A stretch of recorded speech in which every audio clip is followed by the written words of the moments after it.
Bonjour, bienvenue pour cette nouvelle vidéo. Bienvenue sur ma chaîne. Dans ma dernière vidéo, j'ai commencé à vous parler du cycle féminin, source de notre bien-être féminin. Alors nous allons aujourd'hui poursuivre l'exploration avec les phases du cycle et surtout les personnages que nous y rencontrons, comme je vous l'avais promis lors de la dernière vidéo. Savez-vous tout d'abord combien de phases différentes il y a dans notre cycle? Petit indice, le cycle féminin, comme la nature, est un cycle de 4 saisons, de 4 phases, très différentes les unes des autres.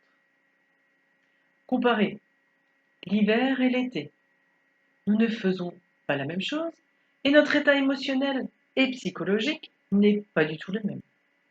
Et bien dans le cycle, il en va de même. Commençons donc par le printemps. Le printemps est la phase pré-ovulatoire. Donc, juste après les règles, on recommence une nouvelle vie. Le personnage intérieur est la jeune fille.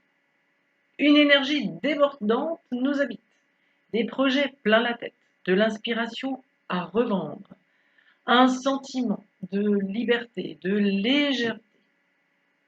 C'est le moment, par exemple, d'avoir un carnet sur vous pour noter toutes vos idées.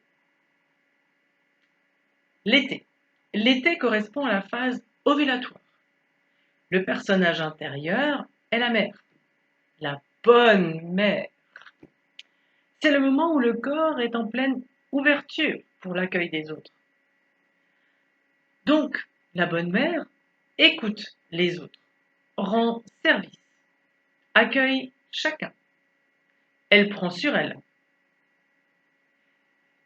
Elle a aussi à ce moment-là une force vitale extraordinaire. Lors de cette phase, nous pensons pouvoir tout faire, tout gérer, tout porter.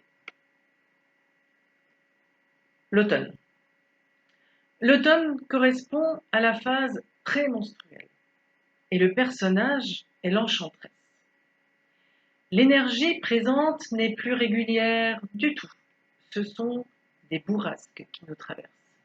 L'enchanteresse oscille entre un besoin de se retrouver seule avec elle-même, une introspection nécessaire, car elle est beaucoup plus sensible que lors des autres phases, et un besoin d'extérioriser son trop-plein d'énergie. C'est la phase du cycle où tout est possible, où nous sommes capables du meilleur comme du pire. Nous pouvons créer ou détruire avec cette énergie. L'hiver correspond à la phase menstruelle et le personnage associé est la sorcière.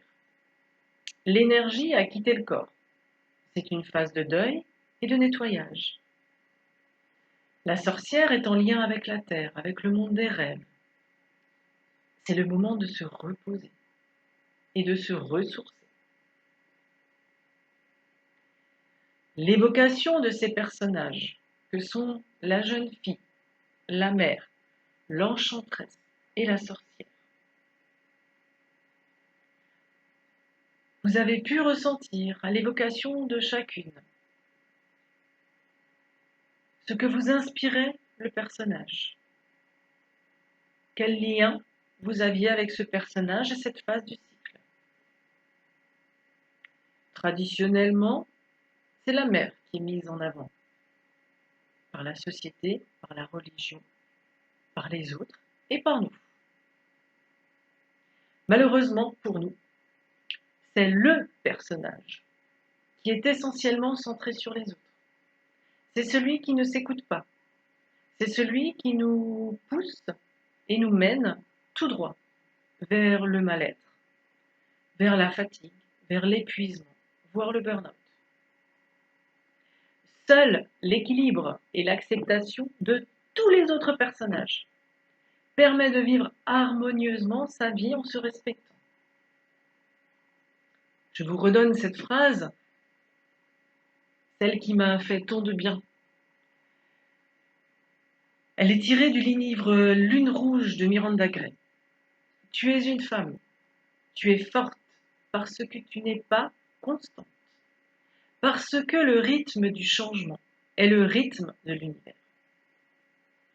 Ferme les yeux un instant, mets la main sur le cœur et écoute ce que cela te fait quand je te redis cette phrase.